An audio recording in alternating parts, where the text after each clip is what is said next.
We're going to take you on a journey. Look, to be honest, there was 2 days I laid on my bathroom floor. I can't believe I'm crying already. So I can't imagine the grief of a parent who loses a child. And you be the greatest version of you, then I feel like my work is done. Hi, I'm Tam Wrigley and welcome to the Beyond Beautiful journey. You think you might know her from this season of Married at First Sight. And hey, like all good reality TV shows, they only show you what they want you to see. Today's guest is Liz Sobinoff, and believe me, there is more to her than meets the eye. Lizzie, welcome to the couch. Hi. I'm so excited for this. Yes. You nearly got blown away out there today. It's one of those windy Sydney days. It's horrible out there. So we're going to dive straight in. We all fell in love with you in this season of Married at First Sight. You hit our TV screens, but there is so much more to you. Definitely. Than the general public have been shown. Yep. So I want to go back because you've got some pretty deep stories that I really feel like people would resonate and connect with. So let's go back to when you were 6. Yep. And tell us about that story. You've already given me a little insight, but I want you to tell it. Yeah, I've briefly mentioned it. Now, I will probably start to cry and everything like this. I know, it's just, again, I want to come forth and talk about these issues and some of the things that I've gone through just because it's not talked about. And I have this platform at the moment, and so I want to get out as much positivity and beating stigma conversations as possible. So when I was 6, I mean, I've always had a beautiful, loving, supportive family. Like, my immediate family have just been so beautiful. My mum, my dad, my brothers. And now I remember when I was 6, you know, my mum used to look after a whole different variety of people. So she would look after the next door neighbours on, you know, the afternoons because the other working mums. She would look after my cousin. She would look after, you know, a whole different bunch of people. So I had this one particular friend who I've always been a little bit, back then I was a little bit shy. I was always been someone I've known what I want, but I was very hesitant, shy. Yeah. And so this particular friend, you know, she would have been my best friend in primary school. And so again, as I mentioned, my mum used to look after a whole different bunch of kids. Now, she would, it's just weird talking about it. It's okay. Yeah, no, but it's just because it's just a different sort of story as well. Like, it's different because it was my best friend, and again, she was female. Yeah. So people don't really hear about this, and especially someone being the same age as me. So this girl was 6 years old as well. And my mum used to babysit her on a Friday night. And every Friday night she'd say, oh, let's go play Batman and Robin. And because she watched the Batman movie. No, the Batman movie came out then. So you had Poison Ivy with the red hair. Now, I know this sounds completely out there, but this is why I want to talk about these things. And so she used to bring me up to my room and shut the door and touch me and want to, like, kiss me and stuff like that. I was just like, I hated it. I didn't know what to say because I've always been someone who's always, if someone wanted to do something, and it still affects me to this day because I will always try and make someone else feel better rather than myself. I will always put other people before myself. I've always been that way, and that's probably never going to change. But so she used to touch me and used to kiss me every Friday night. And you said you didn't realise that this behaviour wasn't, say, normal. Yeah, I didn't know. Until you were like 21 years old. Yeah. So I didn't know, and I remember afterwards wanting to have a bath all the time, and I just wanted to scrub myself clean. Yeah. Did you ever tell your mum or? I did tell my mum. So when I was 21, so I remember I was actually at the nail salon. And it hit me. Like, it hit me. So I knew what had happened. I never went back to that memory though, but I knew what had happened, but it was something that I didn't ever dive back into. Did you stay friends with this girl for years and years and years? A few years later, yeah. Yeah. But then we also moved, so I was in Sydney and then we moved to Newcastle. So it kind of just had that natural losing touch. You haven't seen her since? No, I haven't seen her since. If you were on the couch with her now, what would you say to her? I don't know what I would say to her. Because how is she learning that behaviour? Yes. How did she know that? How did she know, again, she was 6 and she was a girl, so what was happening to her? That's the thing. So again, I never like to. I want to understand. I'm extremely empathetic, and I want to understand where someone had come from and why they do the actions that they do. I need to figure out this sort of stuff. Very inquisitive. Yep. Curiosity killed the cat, though. So, like, yeah. But so that happened, and I remember in the nail salon. So I was getting my nails done, and I remember thinking it just hit me like a ton of bricks. What was the trigger? I have no idea. I have no idea. It just hit me, and I was like, yeah. And then things started falling into place, and I just started understanding a little bit more about myself, because it was such a huge moment in my life that happened for months, and I didn't know, and it was in the safety of my own house, and no one else knew, and yet I couldn't understand what was going on. But I do believe it did start to shape my character. So even though it was a traumatic experience, but probably not for the beneficial way. Yeah. Yeah. And this also led to, in high school, so I had a particular male who wanted to date me. And because I was so scarred by this experience, but still not realizing, so I just had this behavior. Something was there, and I couldn't pinpoint it, but I was just very scared of, but men. Even though it was a female who did it, I just became very scared of men. Okay. And so he asked me on a date, and I thought, I didn't know. And I thought, is he going to turn this into something? I was very skeptical and very scared. And so I said, no, why would I go anywhere near you? And then that started a chain event of harassment from him. So he would touch me in front of the other not cast members. Jeez, that's the other thing. That's another conversation. Yes. Woo, okay. Touch me in front of other class mates. Yeah. So he would cut my breast and say, well, you know, itty bitty titty committee, and you know, you don't look like a woman. And then he would actually slide his hands in there, and the other people would watch and not say anything, and I would just stand there and take it. He used to grab my ass and slap me as walking, you know, from different blocks and stuff like that. And I just let it happen, because I was just so scared. That is coming out again. I know. Wow. Yeah. So I was just so scared, and he would keep continuing, and then he would say to the other guys, or who would actually date Lizzie, who would ever go anywhere near her. And because I'm someone that believes that if someone puts a negative thing out there, it acts like a chain reaction, and people just jump on board because people get scared of having their own voice. And I truly believe that.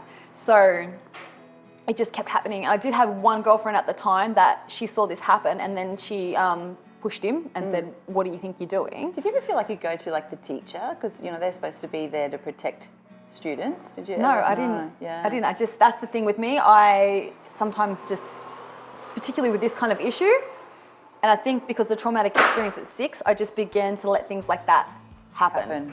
And I, Did you ever question, like, I think at that stage when you're at school and this young boy is doing what he's doing again, it's like, did you ever think, what was your thought process? Like, do you go through that why me, or what's wrong with me, or why is this happening to me?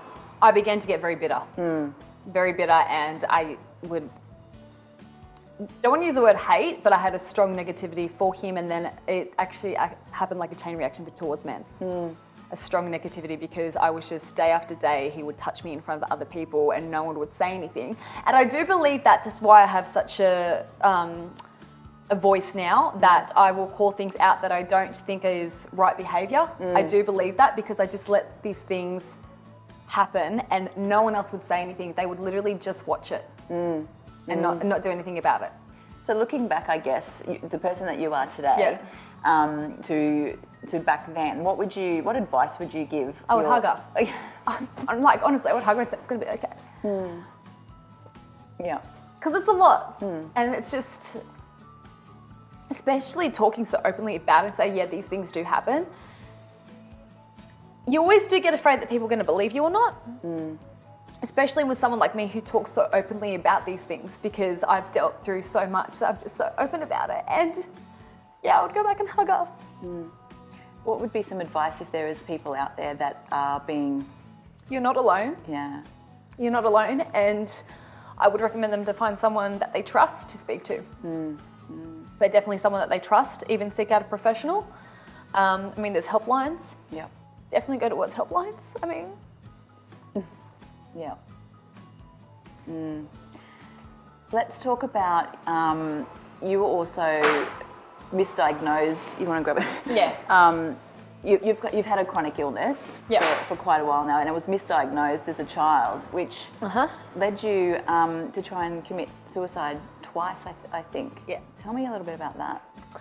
So I've always known there was something wrong with me. I've always known that I wasn't like the other kids growing up. I mean, I used to get blisters all over my body. My concentration goes. So even when I'm speaking to you now, there might be times where I go, what was I saying?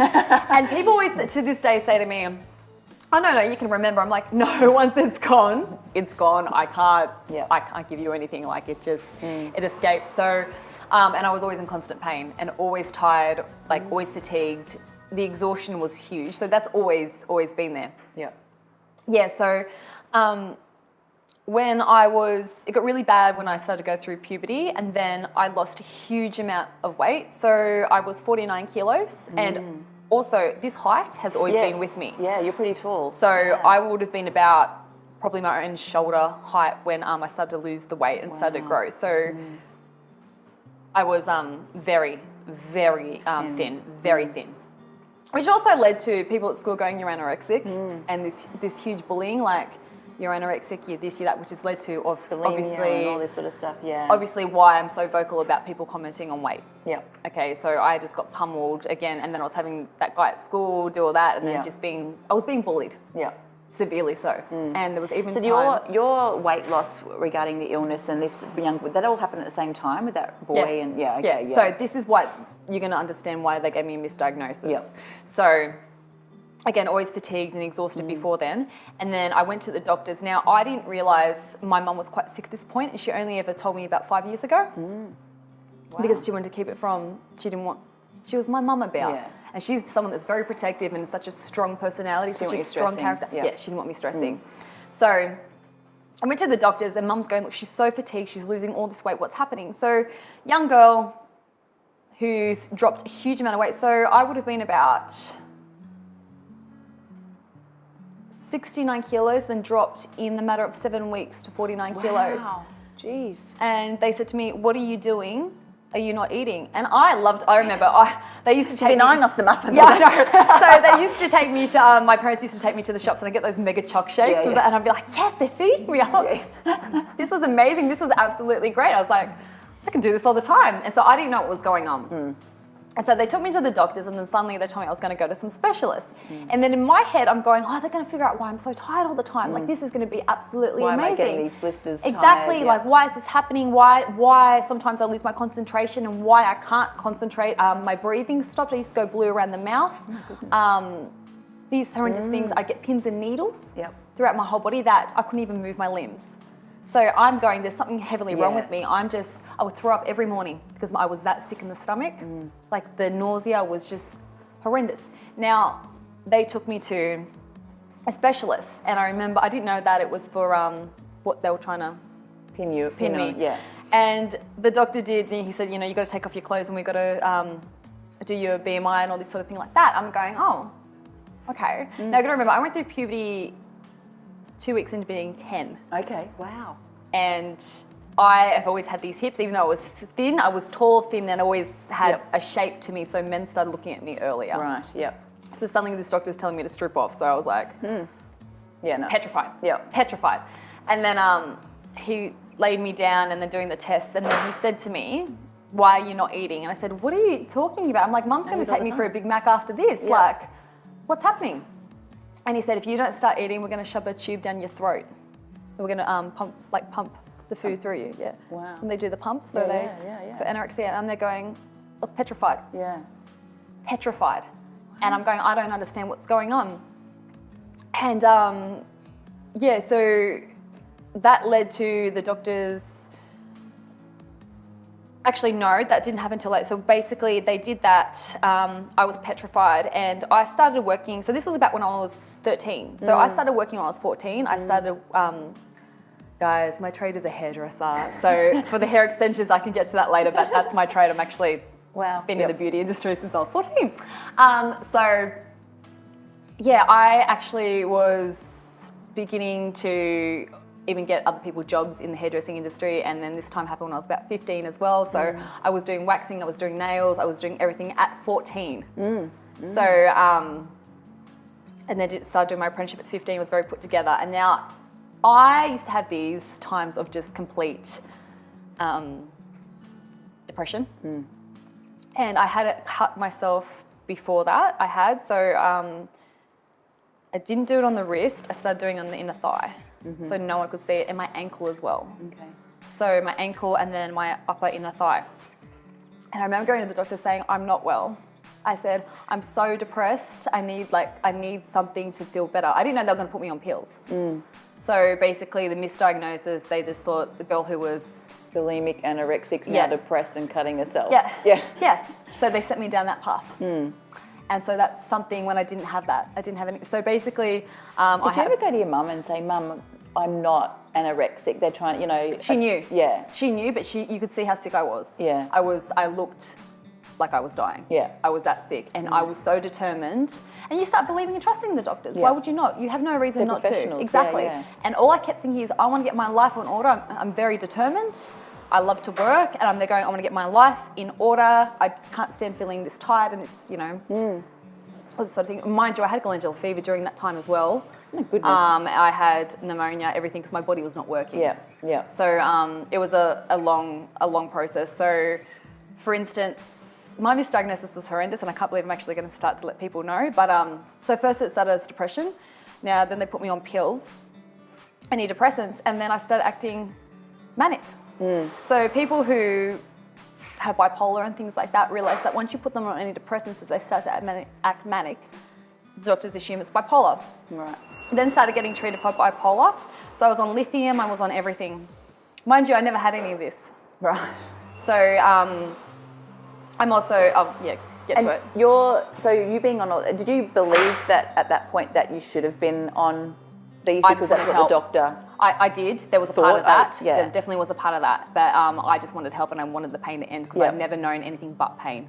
I just wanted As to in end. like physical or both emotional and Both. physical? Yeah. Physical and emotional. Like my body was not working. It still doesn't work shutting properly. down. It still shuts down. Yeah. So I was just so determined. I needed to be fixed. I needed answers. I always want answers. Again, I like to, when I said I'm very empathetic, I like to see how things work, how a person becomes the person that they are. I love to see all the different ways of that. So for instance, so they put me on lithium and all this sort of stuff. I had lithium poisoning as well because my body rejects medication. My body also rejects some sort of food and all this. It's really hard to manage my chronic illness. Anyway, and then I was acting really bad on all those medications. So then I ended up hallucinating and paranoia and all this sort of stuff. So I was diagnosed with schizophrenia. Right. I had drug-induced schizophrenia for huge amount, close to 6 years. Wow. I was pulled out of work and everything. Wow. And then it's only recent. And so when I was 24, I remember a girl used to come take me out, like one of my friends.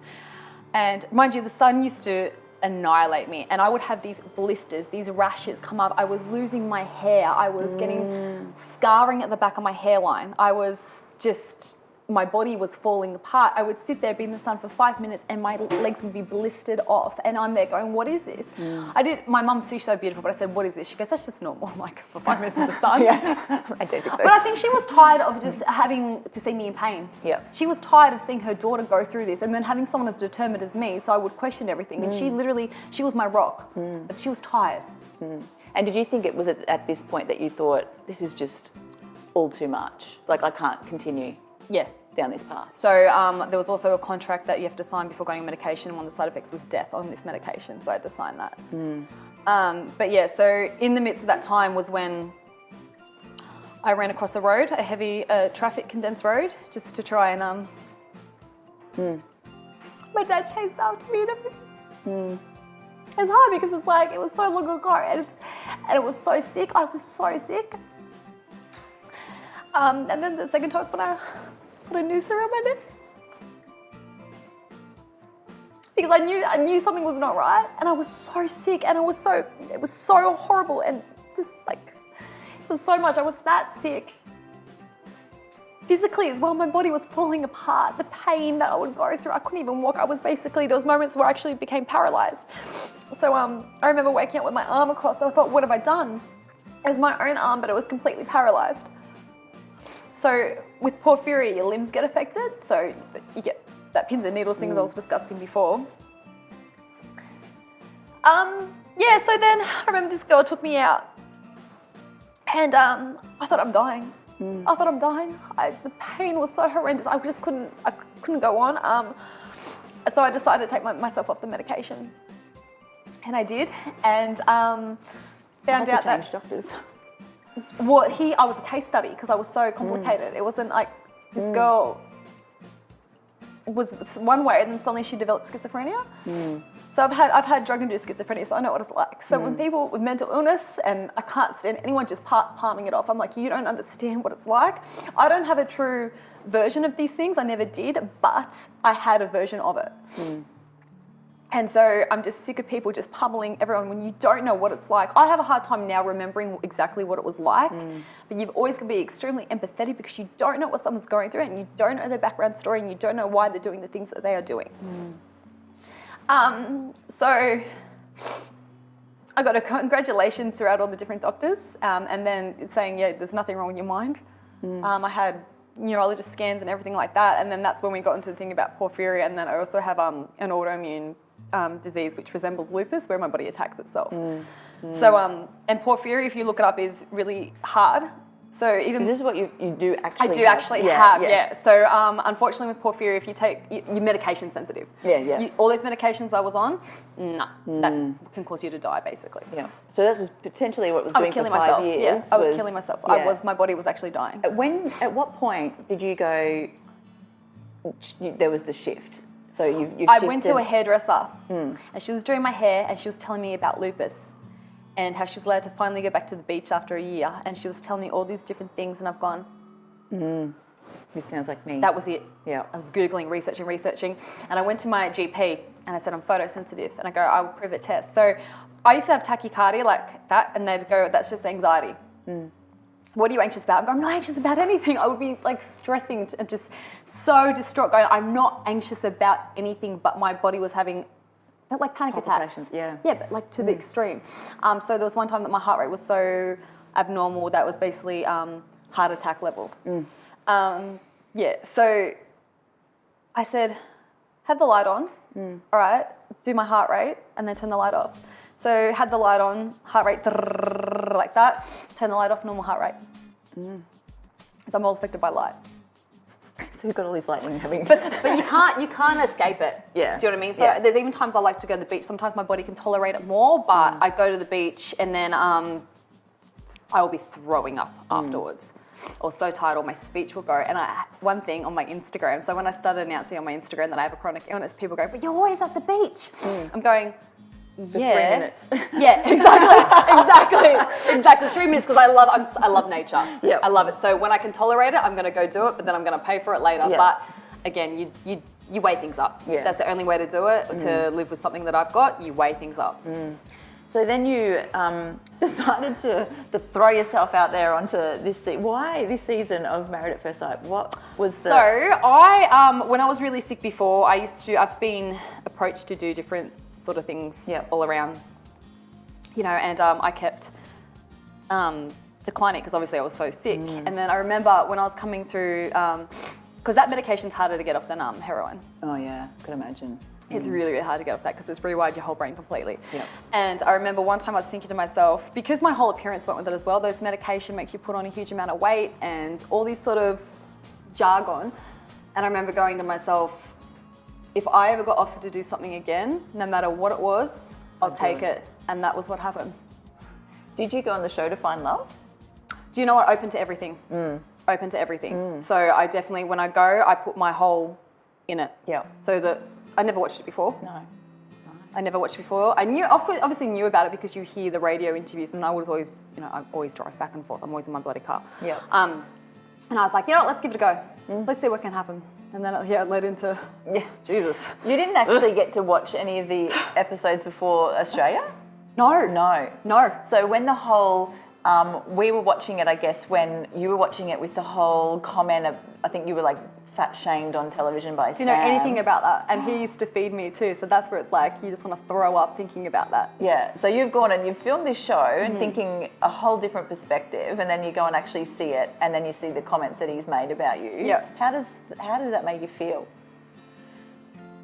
At first I was like, you Oh no, you didn't. piece of, yeah, I was like, wow, you want to go to that? You want to go toe to toe with me again? But I'm like, but then I thought, you know what?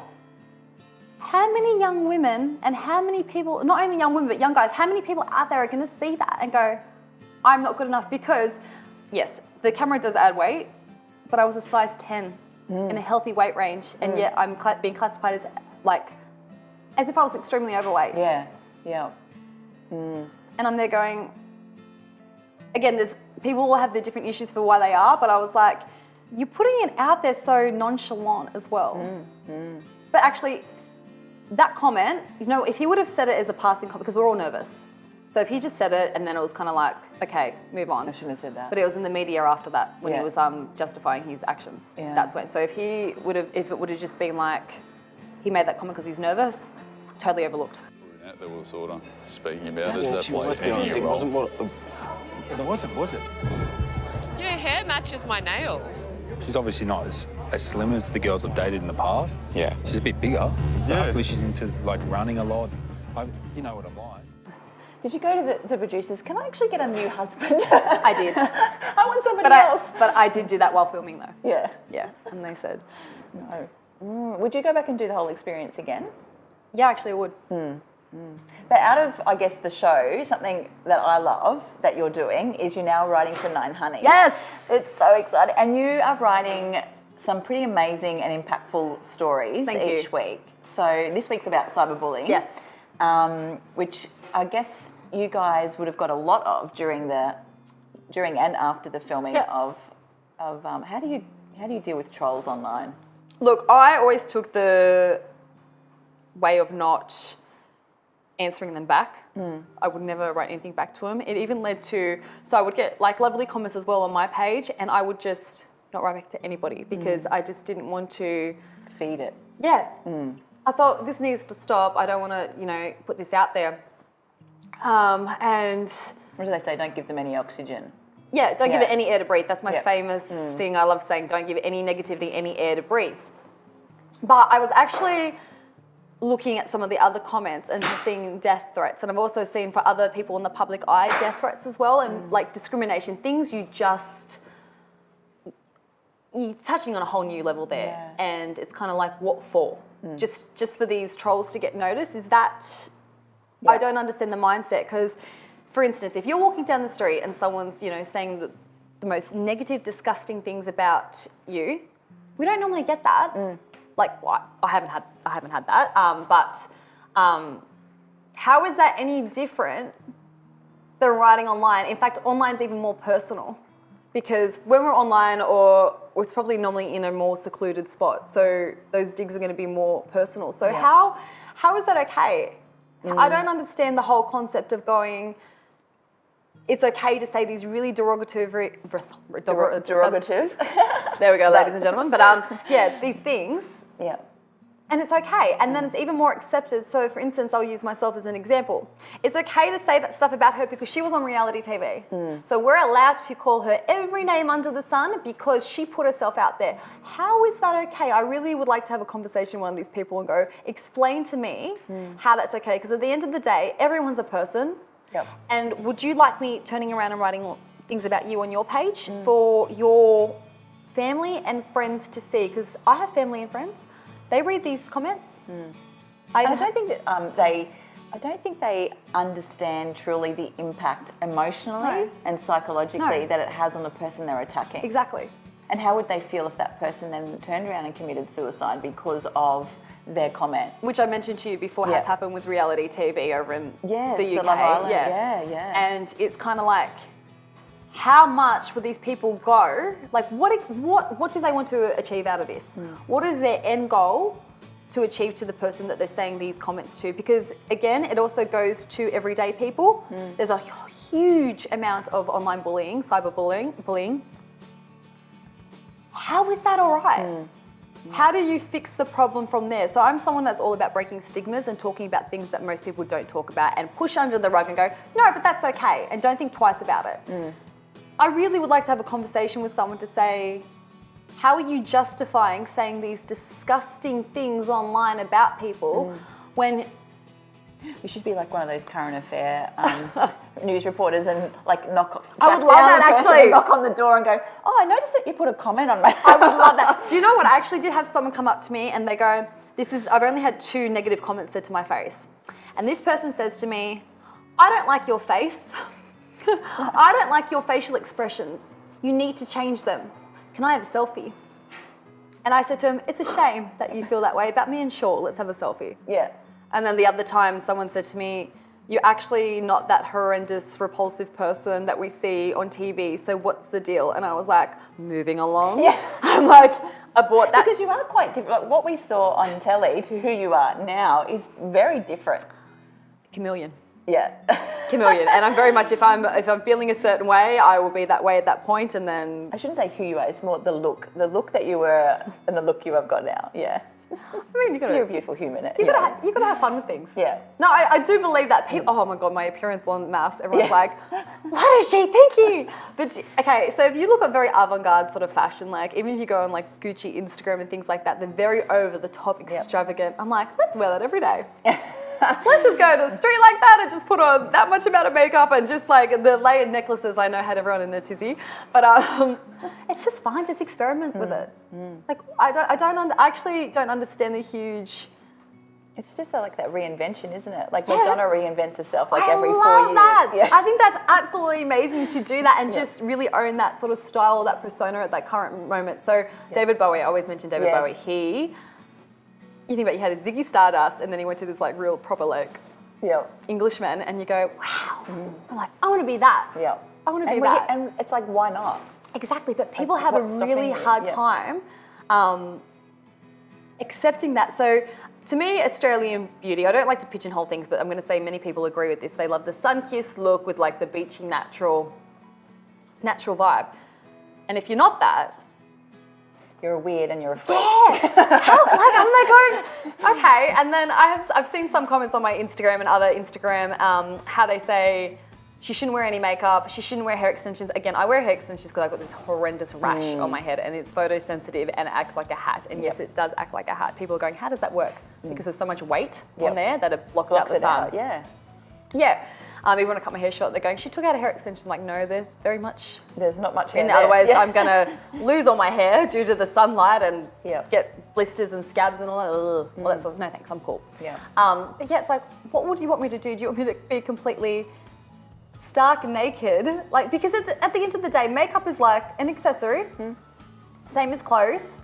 Same as all that. So is hair. So You put the layer on. Exactly. Yeah. So Why? I don't understand why it's such a big deal. And then people said that, I need to realise natural beauty. And they're going, I'm quite comfortable with myself. Yes. And I like to see my face at the end of the day. So You're, as we mentioned, you're writing for 9 Honey. What other articles are you going to sink your teeth into this year? I just want to touch on beating stigmas. So you'll always see me referring to a lot of things with chronic health conditions because that's all I've known. I do want to talk about, this is going to be a topic that I want to go into that I don't know how I'm going to manage doing it, but talking about sexual harassment, to be honest, because obviously I've had a lot of it. And what is Exactly. sexual harassment? Exactly. So it could be as much as a touch. Yeah. People I think need to know, okay, what level does sexual harassment start at? Because, again, the touch that makes someone so uncomfortable. Yep. If someone was to, be so uncomfortable and talk about that, and someone goes, well, that's not what that means. But you're feeling uncomfortable and it's, yes. It's like, where does the line? Where's exactly. the line? So I would like to dive into that, Yep. although I do understand that's a very touchy subject. So I don't ever want to upset anybody, but you might also be saving people because they might have that, that thought of, Well, I had it. Was that sexual harassment or was that just him or her being friendly? Yep. So I had it and I understand the impact again. So I was crying before. You just see that just really shapes me. I also want to talk about suicide prevention. That is a huge is it like 1 in 4, 1 in 8 suicide? It's a huge amount. Yeah. It's a huge amount. And so everything tapers into that, even the online bullying, everything like that tapers into it. Even people just throwing out comments about appearance. Again, I really like to do my thing about the chameleon, but other people might not understand that. For instance, I posted a photo with 2 lovely ladies the other day. So my thing is I'm meeting up with different types of women and I want to hear their stories and the reason why they do the things that they do. So that's something I'm working towards. Now, these 2 girls, they're very, what's in fashion at the moment, what's in vogue on Instagram. So that is that very curvy look, that is less clothing and just a certain look. And these girls, this is what they do to make their living. And they're doing very, very well doing it, right? Most sweetest, business smart, savvy ladies. Now, I posted a photo on my Instagram with these ladies and people tore their image to shreds. Now, these girls are 22 and 20. Still finding their ground, but yet still and being babies, aren't they? and being so successful. Yeah. Successful women, and people have got to understand there's different idealizations of beauty. It's not just the standard tanned, gym bod, natural makeup, woke up like this. All right, it's that might This doesn't happen. Yeah, it doesn't, and that might be someone's idea of beauty. But then there's different. You know, just because you find something attractive and someone else doesn't. But there needs to be more conversations about that too, because I believe people do find something attractive, but then are scared to put it out there. And I'm not talking about just sexually attractive either. I'm talking about what appeals to them. So they were just pummeling these girls, and I'm there going, what? And it was other women doing it. It was women. It wasn't men. It was women. It was women. That's something I do want to touch on in an article as well with 9 Honey, because I am for women empowerment, because we all have different stories and they're different, but they're relatable. That's the thing. There's lots of join the dot connections that are very relatable with nearly every woman out there, and I say that very confidently. Yes.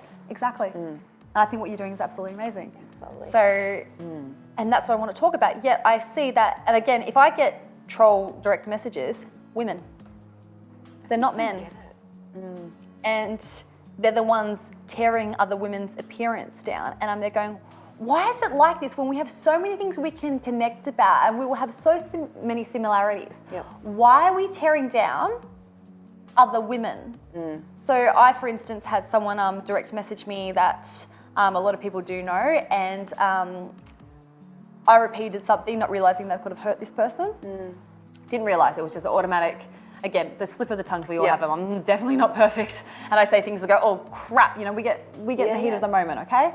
And then basically say to me, you're meant to be being a woman supporting another woman, yet she was harassing me. This girl was harassing me, but then trying to throw that back in my face. And I'm like, I'm not gonna tolerate that. No. I don't tolerate that.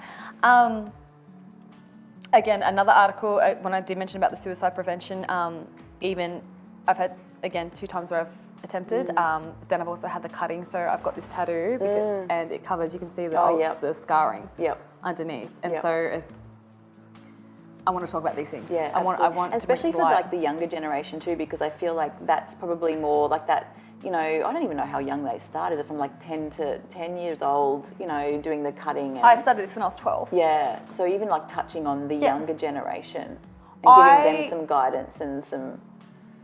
Depression, or I was depressed. So with porphyria, you get moments. If you're really active, about a week later, you'll get low. It just coincides with it.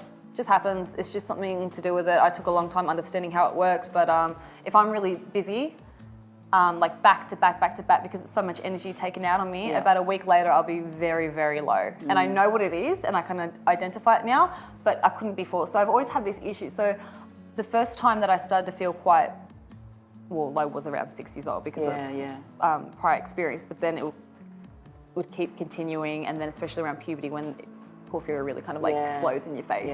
All your hormones are going too, isn't it? And I remember having a conversation with someone who was actually very close to me saying, I'm stressed. You're under 10, how can you be stressed? And I'm there going, but I'm stressed. So again, I feel like there's so many young people out there that are just pushed to the side because... Do you think it's an older generation mindset? Yeah. But then I'm kind of be stressed about your 10. And I'm kind of thinking, do they not want something to be wrong with someone so young, but then they do it in a backwards way that sounds negative and you're actually doing it in a damaging way. There's so many different contradictions, and I just, again, that's what I want to have discussions about it. I want to hear other women's opinion. I want to hear other people's opinion, and I want to write about it and talk about these things. And I'm always very happy to put myself out there on the line. So, for instance, to get some of the earlier posts I did talking about my chronic illness, I would talk about a subject that had happened with me and let the other people who write comments talk about it with amongst each other, because I will use myself as a subject. Yeah. Put yourself out there. Exactly. And I'll put myself out there so then people can... well, it's relatable, isn't it? Yeah. But then they can grow from that. So. Have you found love since leaving the show? No. No? You're still looking? Or not Taking interested? a break. Not interested. I think I have a different message to convey, and I feel like that other stuff I'm still... Processing? No, not with that particular issue. Definitely not with, God no. But so after the show, I was seeing my ex, and yeah, we won't go into that. Yeah, I'm taking a break from all that stuff at the moment, but yeah. My last question: are you happy? I'm so happy. Yeah. I'm very, very happy. Yeah. And will you keep writing for Nine Honey for a while? Yeah, I will. Yeah. And in my Instagram will keep going. I'm going to keep putting myself out there. Yeah, good girl. Well done. I'm so proud of you. Thank you so much. Cuddle. Yeah, thank you. Thank you.